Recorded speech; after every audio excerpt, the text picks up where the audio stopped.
By now, we've all heard stories of the neighbor who traded in some old gold necklaces and walked away with a check for well over $1,000. But many of us have yet to visit a gold shop because we don't think we have anything of value. Consumer reporter John Mattery shows us why that's a wrong assumption and how to check your jewelry so you don't waste your money. John?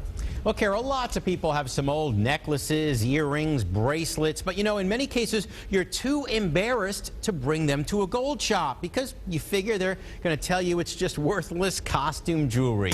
So we went to Kenwood to see if there's a way to find out on your own if it's real or just fool's gold. Robert and Bobby Boyd, like many of us, thought most of their jewelry was costume. They thought wrong. Were you surprised at how much a little bit of jewelry bought? Yes, surprised.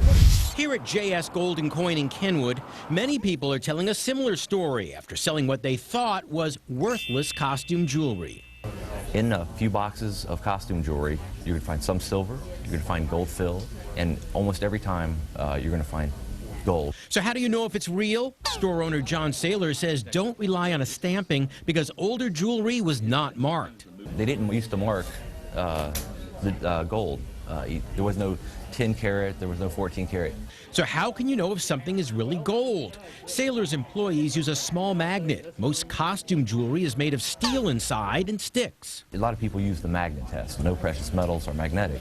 But Saylor warns that the magnet test can fool you. Even solid 14-karat gold, like this $400 bracelet, may have a clasp made of steel that sticks to a magnet. This is for sure gold, and it's picking up by the magnet.